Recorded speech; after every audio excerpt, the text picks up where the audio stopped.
1 second. What's good? You This good? is Palmetto Star, the Ratchet Revolutionary, and host of Too Raw for TV.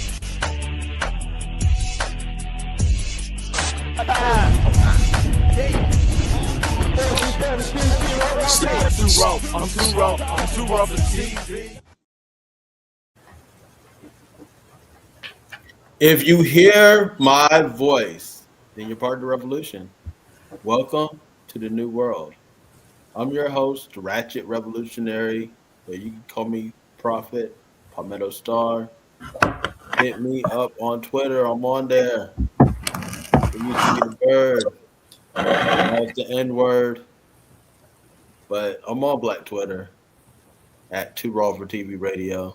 That's the number 2, RAW, the number 4, TV Radio. Hit me up. The fight, the right to be white, is a fight for light skin phenotypes. That's a provocative title. If you know what a phenotype is, and we're going to get into that, this is one of the most explosive things. Nobody's talking about this. Nobody's really talking about what these racial destinations are. You just see the racial destination known as white getting so weird. Now there's Asians in there. Now there's Mexicans. Now there's black people with wavy hair. What is happening with white and this ambiguous definition of race? It's not white. It's a phenotype. And we're going to talk about that plus so much more. And we have professional public speaker. She was a spokesperson for a water campaign that went super viral, changed the world. She has been a guest on many shows, but she is back here for the third installment of our classic series, The Dinosaur is Dead. The one and only newest creative director of Too Raw for TV, AtPeace Makita. Hey. What up, though? Can everybody hear me okay? I hear you fantastically. I hear you great. Okay. And I want to say this: congratulations, round of applause. Remember that? But yeah, round of applause because you are the newest creative director of Too Raw for TV. Yeah, He has no. taken the platform to just great spaces. We have done so much. Conscious Kickball has been going crazy and is definitely has her hands and imprints and all of that. So congratulations to you on. Thank you. I appreciate it. I appreciate the opportunity. It was your idea. Let's put that Yeah, on I said record. that. I mean, I didn't know that you were a form. This is the crazy part. Now, hold up, back up. We got to back up and tell this true story. Cause look, we were talking. We had brainstormed. I think the second show that she was on with Too Raw for TV, and we were talking, and I said, you know what? Just give me X amount of months, and I'll put you on as creative director. Needless to say, she heard that, right? And she wasn't waiting for X amount of months. She just let me know that she was available for that. And I was like, you know what? Let's make it happen. So we made it happen. And thank That you. ain't how I remember it. I just remember you bringing it up, like during our second, no, Yes, yes. our second recording. I remember you saying, "That's all right, because I'm gonna sign you up to be our creative director," and I was like, hold up on it. Let me get a platform first. Let me get a page first. And then you said it again in passing. And then I don't know, it came around the third time and you were serious. So Yeah. Okay. Okay. Yeah. that's how I remember it. But Oh, well, that's it was what's your idea. You planted the those seed. are good memories. You definitely And planted that the that seed. definitely You definitely definitely planted the seed for the idea. And I just I only take projects that I believe in. So I've been a creative director for some really great projects that are thriving and doing well in the world, you know. But I only take projects that I believe in. So I believe in Too Raw for TV. We definitely need a platform like this in the, you know, in the world and in our community. So I'm very honored to be a part of the management team, and you know, Yes, hey. everybody, Hey, ladies and I am honored for you to be on board. To Rover TV is more than a radio show. You guys know it's a movement. We started off internet radio, not only like one of the first conscious podcasts, one of the first podcasts ever, just one of the first podcasts. You know, so just seeing how it's growing and seeing the expansion and showing, and people are seeing this. Like everything we've been talking about on this platform, on Too Raw for TV, has been happening. Epstein files happening, you know, mass deportations happening, the whole pandemic happening. That happened. And we said it beforehand. We said it enthusiastically. We said it with our chest, and we were chastised for it. Now we're here, and all the conspiracy theories are true.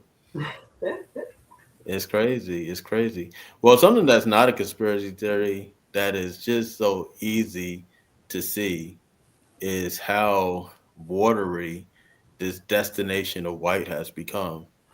You have everybody swimming in those waters. You got Ethiopians, Somalians, and Mexicans, and you know, a lot of people wonder how these, uh, and of course, on right wing circles, like they talk about this same scam, this so called scams in Minnesota that from Somalians, right?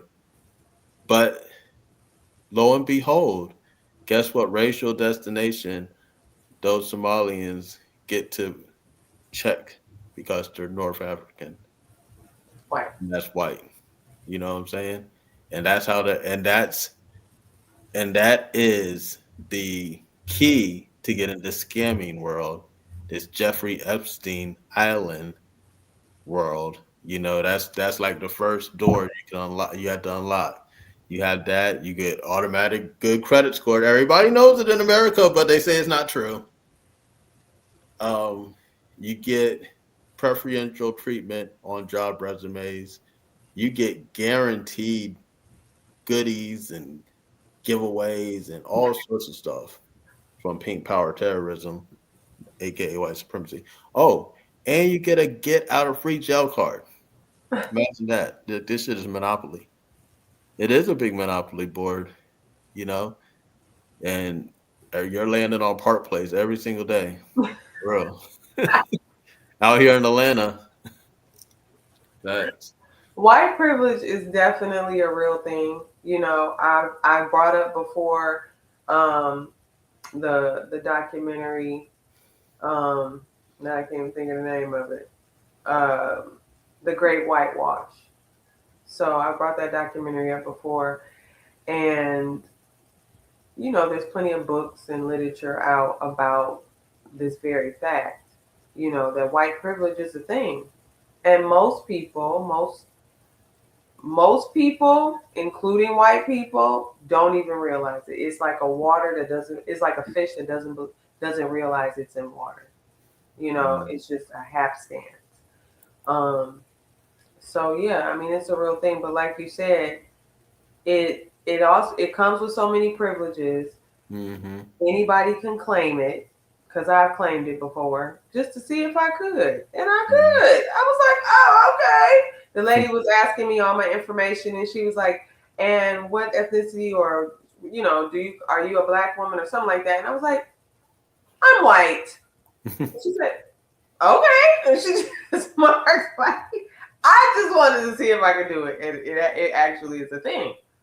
Yeah. So anybody can claim it, you know. And like I said before, from the documentary, The Great Whitewash, they break down the history of where the term white and black even came from. Mm-hmm. So, and I've traveled overseas. I don't know about you, but our viewers, I'm sure people traveled overseas. Yeah. This white, black, there is a light, dark thing overseas, but there's not a white, black thing.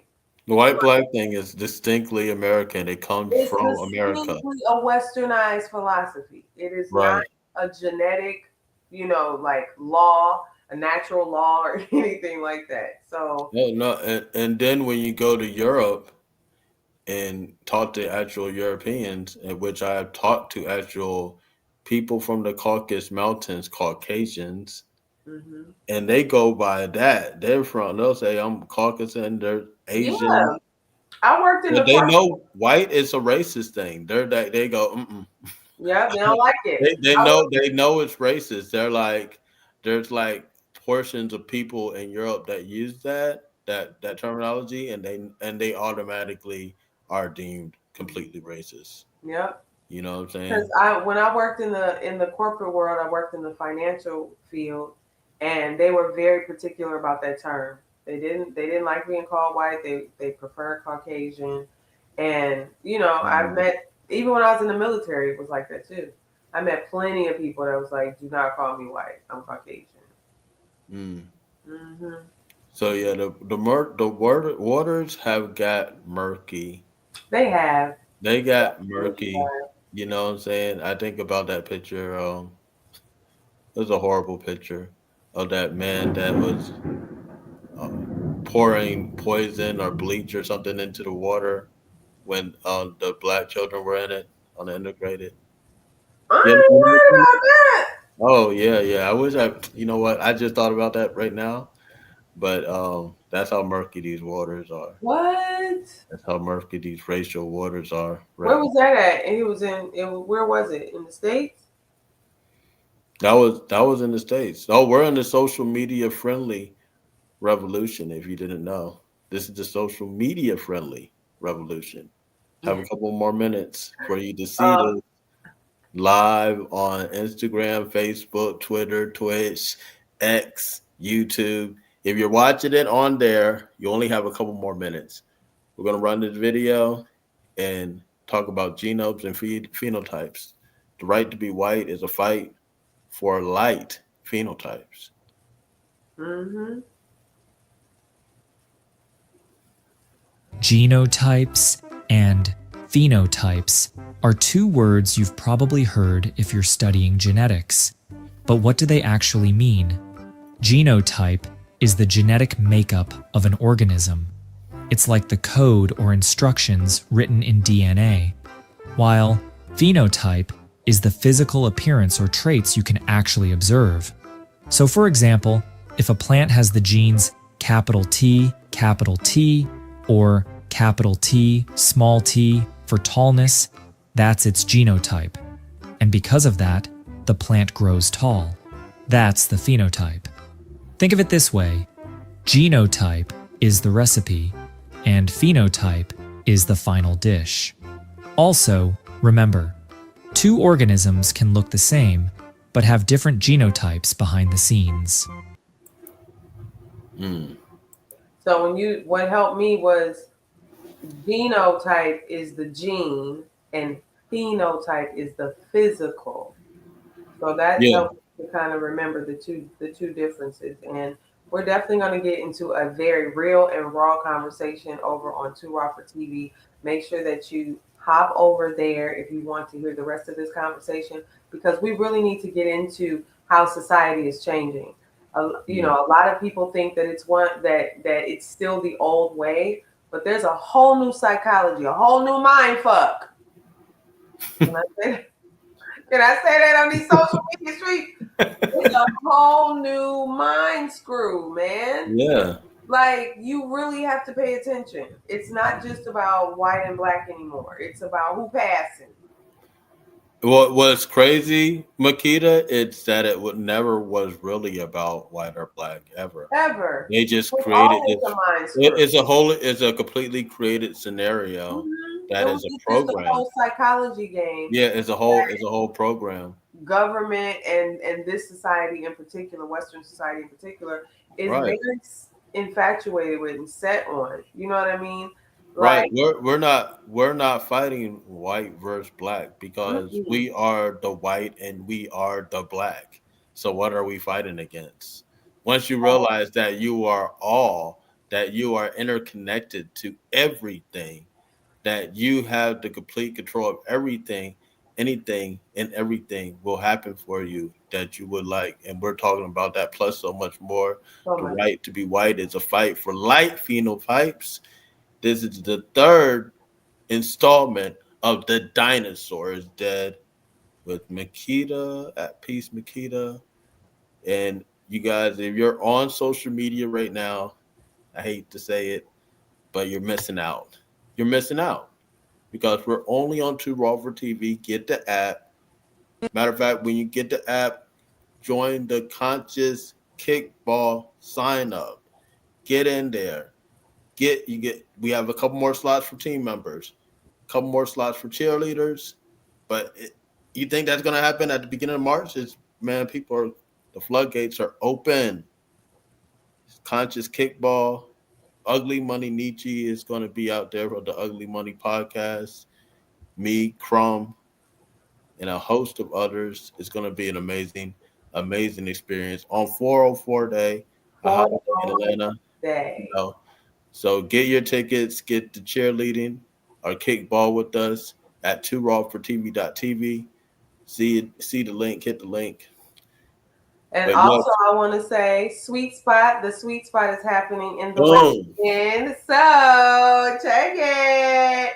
If you want to come out and see some really great performers, poetry, some music, eat some good food, mix and mingle with some great people, then you definitely want to join us on March 17th at St. Patrick's Day at 6 p.m. at Bakari's Pizza and Kava Lounge. So make sure you join, get your tickets. The QR code should be popping up at some point. And make sure you scan it and get your tickets. And you can register for the kickball and for Fire in the Booth at the performance on March 17th at Bakari's. So make sure you're there, honey. Register early. Mm-hmm. Absolutely. Because you do not want to miss the rooftop dinner. Rooftop dinner. That is. Listen. That itself. Dinner about to be dinner partying, okay? And this is somewhere, this just shows what the quality is of what's happening there. This is a unique view of the whole city of Atlanta.